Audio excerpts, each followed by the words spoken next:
The company, founded in 1802 as E.I. DuPont de Nemours, has changed dramatically. But over the course of 2 centuries, it has held fast to its core values. We're almost 200 years old, and over those 200 years, we have built on the core values that we initiated almost 200 years ago: respect for the individual, respect for safety, health and the environment, honesty and ethics. We've built on those core values, and we've extended them through the years, through our products and through our businesses. We've got a very strong reputation as being a science and technology leader, strong reputation for innovation, which is where obviously our products come from. So those things, combined with our strong sense of community, of caring for people, being a good neighbor, and as many different lives as we've touched around the world, I think all of that put together has resulted in a very strong reputation for DuPont. Originally founded to manufacture black powder, DuPont has simplified its name while exponentially diversifying the scope of its operations. DuPont right now has about 2,000 trademarks. And we essentially are selling those trademarks into almost 200 countries. And they're all being brought to the consumer or the customer in the various markets that we sell into, because essentially we sell into every market that you can name with those 2,000 trademarks. How has DuPont prospered for so long? And how has it become such a strong and respected brand? When you've got the big oval there standing behind the product, you're instantly credible, because they know we've been around for a long time. We're going to be around for a long time. We have integrity, just bone-crunching integrity. While longevity and ethics are certainly part of the formula, so are technology and innovation. Every company has a culture, and our culture is a very pervasive one, and it's one of really trying to bring solutions to problems. That's how I see it. Not only are we out there listening and meeting customers' needs, but we've also have a history of sometimes meeting needs you didn't even know you had. Today, most of DuPont's best-known brands are ingredient brands. The use that got it most widely known was Teflon-coated cookware in the kitchen, and that was a group of visionary people with tremendous marketing sense, although they had been trained as chemists and engineers. In the very early 60s, saw that the same properties that made industrial materials not stick to it would also make oatmeal not stick inside of a saucepan, or an egg not stick to a fry pan, and so forth. We were very fortunate that DuPont invested in the leadership in technology and innovation and the scientific base that we have when they invented Nomex 30 years ago and Kevlar 25 years ago. And really, these brands have revolutionized people's lives. Nomex was discovered 30 years ago, and Nomex is our inherently flame-resistant fiber. And it's worn by firefighters, military fighter pilots, race car drivers, electric utility workers. It's also used in keeping cities lit. If you look at electric transformers, it insulates those transformers. I'm an inventor of one of the world's strongest fibers, Kevlar. I started the work in 1964. Kevlar is 25 years young, as we like to explain to people. It is a super strong fiber. In many cases, we've heard it be called a miracle fiber. It makes the ordinary extraordinary. It makes the impossible possible.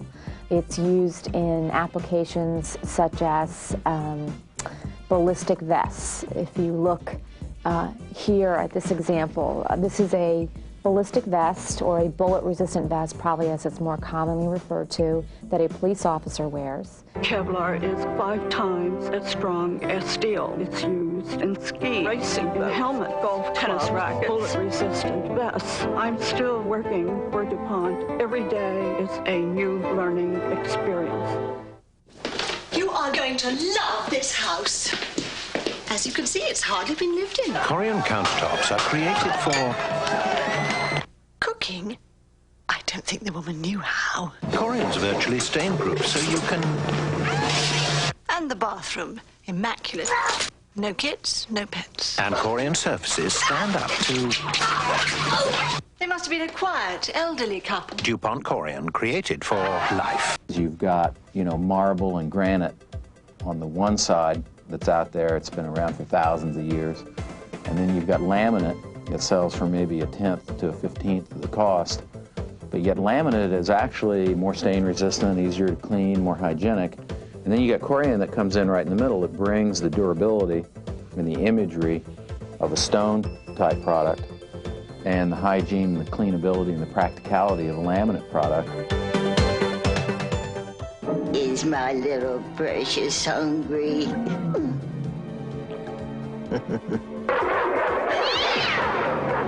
Nothing has more lives than a DuPont Stainmaster carpet. What we did is we kind of jumped over the ingredient brand fence here a little bit and went to the American consumer and created a brand identity for a carpet made of our materials, our nylon, but we marketed it as DuPont Stainmaster carpet so that the American public really feels that DuPont makes the carpet, not necessarily just making the ingredients that go into that carpet. From a marketing standpoint, ingredient brands pose some special challenges. It's critical, for example, to choose your partners carefully. So you better pick your partners well. And because we do a pretty good job of that at DuPont, folks want to be our partners. They want to be associated with DuPont. They like the fact that they can talk about DuPont on a business card or in their literature because that projects the connection, right, to one of the world's great companies. Because of the unique nature of the host-ingredient relationship, even the best partnerships experience strains. There's a dynamic tension between the holders of strong trademarks and brands and the people who bring those brands to market for them. The more you're successful and the more you help other people be successful, the tougher the relationship can be because you're kind of stealing their thunder. Meeting the needs of the consumer is another challenge.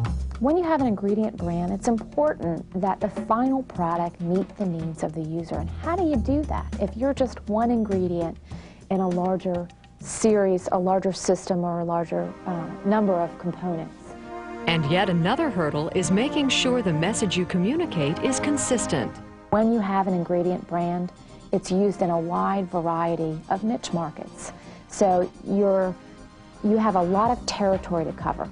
It's always a challenge to make sure that the message that we're using for the overall Kevlar brand is still consistent for a police officer versus a canoe owner versus a Boeing aircraft company.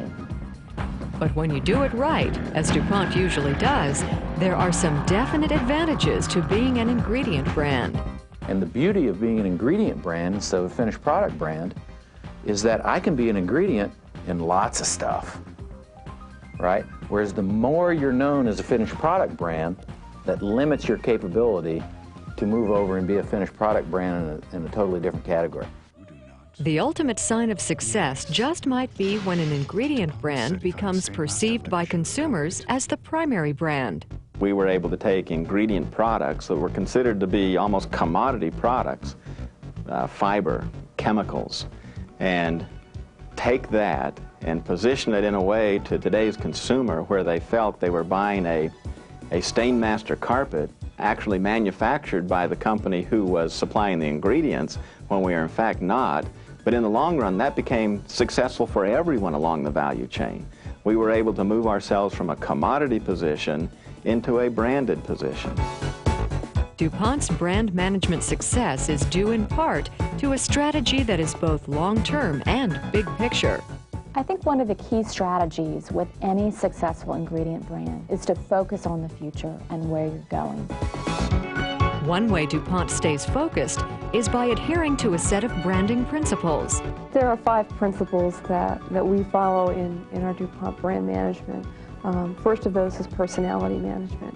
And what that means is really understanding who is DuPont and what are those key associations out there that we want to drive so that when people think of DuPont, aha, these are the things, this is what I associate with DuPont. The second one has to do with visibility. And visibility is really the key to connecting that invisible ingredient with the marketplace so that there's some awareness. And through that awareness and familiarity, you can create for those manufacturers that buy our products differentiation. Another principle is target management. And target management is really about understanding who do you want to talk to. We have lots of constituencies. If you're a product brand, you may have a more narrow group of customers or consumers that you're talking to, but with the DuPont brand, we've got consumers that we talk to, customers, investors, media, educators, a whole range of people. So you've got personality, visibility, targeting, and then you've got market management. And essentially what that means in branding and in managing a brand, be it DuPont or anything else, has to do with understanding the dynamics of that marketplace. Reputation management is really based around the principle that you're going to have a reputation whether you manage it or not. And so DuPont really since back in the 30s took a very active approach to managing its reputation. That includes protecting the many DuPont trademarks. And we have very active global programs to make sure that we are always proactively looking for misusers of our trademark and also promoting proper use of our trademark from anyone around the world who is using it. And that's probably one of the most critical aspects of brand management. Such vigilance is not surprising, considering the value of the DuPont brand names. When you look at the recognition of the DuPont oval and the DuPont name worldwide, in many cases it's greater than the recognition of the Kevlar and Nomex trademarks. They also carry very different values. The core values of the DuPont brand complement very well the core values of the Kevlar and Nomex brands. So they help bring a level of instant credibility to our customers when they buy a product. Another important aspect of managing the DuPont brands is a thoroughly integrated marketing strategy. It's not simply putting a product on a supermarket shelf and then running some advertising.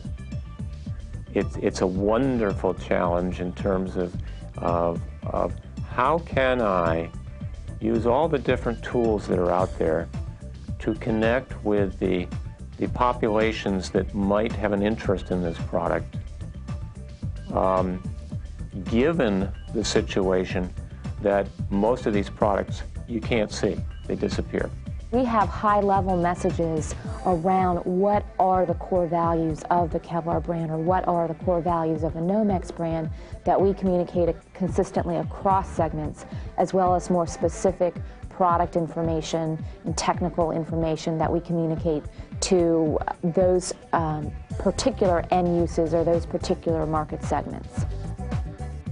An important component, especially for DuPont Automotive Finishes, has been the sponsorship of champion NASCAR driver Jeff Gordon. Being able to see the DuPont oval go around that track is the best advertising we could do because it associates it with people we're trying to get to, which is mainstream consumers. And it's been difficult for us sometimes in some of the businesses because we are intermediates. We don't actually physically sell the product that people buy, like TiO2 or something like that. But to get closer to them, to get an understanding of what DuPont the company is, and then maybe be able to tag off some of the other brands of products that we have. DuPont's ingredient brand strategy also emphasizes business-to-business marketing. There's a reason that you're buying from me. You're buying from me because I'm there when you need me to be there, and you're keeping me at the bleeding edge by asking me to be better than the other person. And so in that regard, that creates real value in the industry that you participate in. So I think creation of real value, not manipulative margin or whatever you can get into, or this over-dependence, that doesn't sustain itself. What sustains itself is that we're partnering because we're creating more value. We're building together.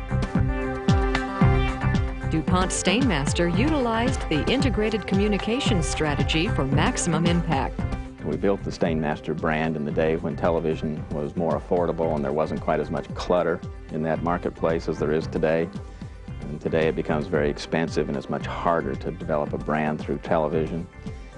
We've also used newspaper, we've used shelter publications, special interest publications, and we've also done quite a bit at point of sale, where we have worked with the retailer in helping him through cooperative advertising programs.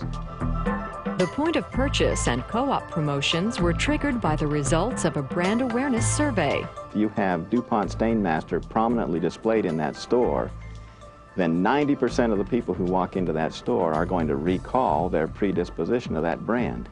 If it's not there, then there's only 25% of the people who are going to recall any disposition that they have about the brand during the shopping process. So if you can get the brand prominently displayed, get the retail environment to promote it, they're going to have much more success in closing the consumer, because you'll have more of them that will be able to remember their predispositions and use that in the selling or the purchase process.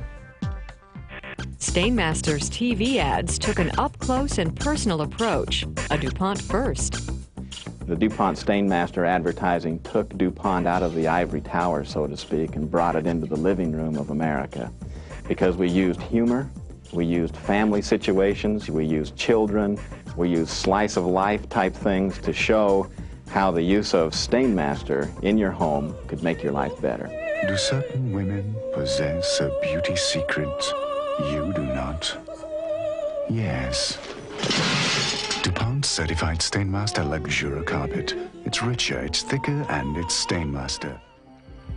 As DuPont moves into its third century and a new millennium, it continues to emphasize research and development, breakthrough technologies, and the new products that result. The information explosion, the whole information superhighway, the internet, PCs, cellular phones, all of this that's been going on at this incredibly accelerating rate over the last dozen years or so, bring very difficult challenges for the electronics that go into all of those things. And as they get smaller, electrical energy generates heat. So you need insulation, both heat and electrical insulation. And you need it to put it in a smaller and smaller package. Even if it's just a component of a component, it gets smaller and smaller and smaller, and lighter and lighter and lighter. As this has happened, some of the wiring and the circuitry in these things have also gotten smaller and smaller and smaller, so you need a Teflon that can be coated rather than a solid plastic that can be sheathed on an electrical contact or electrical connection. You need something that can be painted on in the most efficient way possible.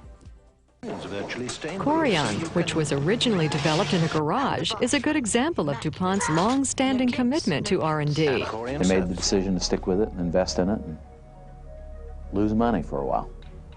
So, which is really the history of a lot of our products, right? They're so advanced, and we're creating markets, really whole new categories for the most part. I mean, you can go over and over, Teflon, Kevlar, Lycra, you know, Corian being one. We create the category, and you're into substituting for things that folks have used for years and years, and sometimes centuries, like in a kitchen countertop, right? Things you prepare food off of. And you have to demonstrate and educate and substitute, and it's very, very difficult work. And it's really the heritage, one of the heritages of our business, the DuPont company, I think, to do that. One area the company is working on is greater cross-utilization of technologies across brands. While DuPont is already known around the world, the company is always ready to take on the challenges presented by new international opportunities. When you look at physical distribution as we know it here in the United States, and as we know it mostly in this hemisphere and in Western Europe, it's fairly well structured. Somebody produces something, and then it goes in trucks, and it winds up at distributors or wholesalers, and then it goes to retailers, and then you and I go in and buy it. A recent trip to the 18th century Russian town of Timichevsk produced a graphic example of how different some markets can be.